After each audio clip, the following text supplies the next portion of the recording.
Disclaimer. Yes, I know Tenkaichi is just what the West translated sparking to for the Budokai Tenkaichi games, but to keep us all on the same page, and also because it's what I grew up on, I'm still gonna call them the Tenkaichi games with the exception of Sparking Zero. I'm sorry. Dragon Ball Sparking Zero is maybe the most hyped game of 2024, being not just the spiritual successor, but direct sequel to the beloved Budokai Tenkaichi games of the mid to late 2000s. Fans of Dragon Ball around the world, myself included, were understandably very excited. A lot of this excitement was a result of the game's advertised, newly revamped what-if system to its storyline. For those unaware, Budokai Tenkaichi 3, the previous main installment of the series, this one doesn't count, was a pioneer of the, at the time, revolutionary concept of, hey, what if Dragon Ball did what-ifs? And so, depending on the methods you use to complete the levels in the game, the story would change. For example, if you defeat Raditz without relying on Piccolo in the very first chapter, Goku doesn't die. Unfortunately, being a PlayStation 2 game, Tenkaichi 3 simply didn't have the resources to follow through on this concept. The next mission would follow the canon story as usual. Goku dies, gets revived, and fights Vegeta. It made up for this by giving us a dedicated what-if saga, giving us a way to scratch that particular itch in at least a couple of ways despite the limitations of the time. The Saiyans united and challenged Frieza. This is an all-out war between the Saiyans and Frieza's army. We Saiyans shall rule the universe!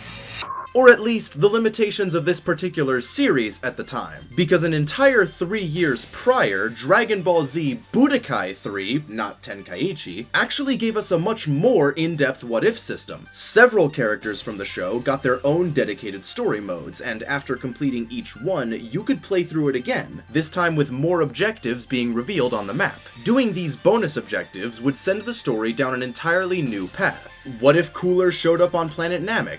What if Vegeta killed Frieza? What if Yamcha gets to stick it to Vegeta by beating him in the final World Tournament? I'm not kidding about that last one, by the way. Play Budokai 3, it's an amazing game. When I played Sparking Zero for the first time, I realized that it had not only expanded upon the what-if mechanics of Tenkaichi 3, and by a wide margin surpassed them, but it also borrowed the choose your main character for the storyline concept from Budokai 3. This made me ecstatic, and I naturally chose Goku for my first playthrough. In the very first level, I encountered not one, but two opportunities to change the story. The first was to not accept Piccolo's offer to team up at the beginning of Z, and the second I had triggered accidentally by defeating Raditz a certain way. I was given both dialogue and gameplay options to tamper with the story. Now, like in Tenkaichi 3, Goku didn't die, but unlike in Tenkaichi, I got to see the results of this through to the end. A weaker Goku who never trained with King Kai fights the Saiyans, Piccolo dies, and Goku travels to Namek alone, after turning Super Saiyan against Vegeta. Vegeta kills Frieza instead of Goku, and the final battle on Namek is between two Super Saiyans. From a story perspective, so far, it was everything I could have ever wanted from the game.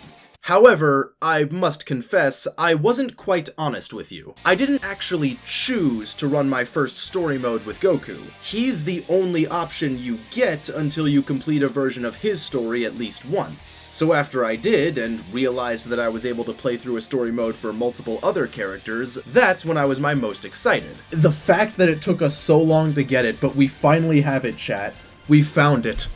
The perfect Dragon Ball Z game. So naturally, I chose to play as Vegeta. His story starts on Namek. Okay, cool, this is where he shines the most anyway, let's see what I can change. And I get nothing. No dialogue option to accept Qui's offer to join you, or Dodoria's offer to join you, or Zarbon's offer to join you, and no gameplay option to win a fight you were supposed to lose, or even lose a fight you were supposed to win. The story just plays out exactly like it does in the anime. So for Vegeta's Namek saga, I may as well just play Dragon Ball Z Kakarot. I even did the entire Android saga as well, and at least according to the map, there was only one opportunity for a branching path between both of them. The game puts its best foot forward with Goku's storyline, giving us a minimum of, including the canon one, 3 different branching paths in the first fight alone, but then pulls the rug out from under us and reveals that this is the exception and not the rule for this story mode. This isn't even just me wanting more for my boy Vegeta either. According to what I've read, besides that first mission, there's only one more opportunity to alter the plot in Goku's storyline, and it's in the Android Saga. So that makes 3 what-if opportunities for Goku, and 2 of them are in the first mission out of the whole story. Bandai Namco, that first mission made me think this mode would be dynamic, but Bamco, I paid $110 for this pre-order. You are getting into your car, you are driving away, and I have been robbed. On a more technical level, this is more my friend's experience than mine, but Goku's what-if chicanery is also a little bit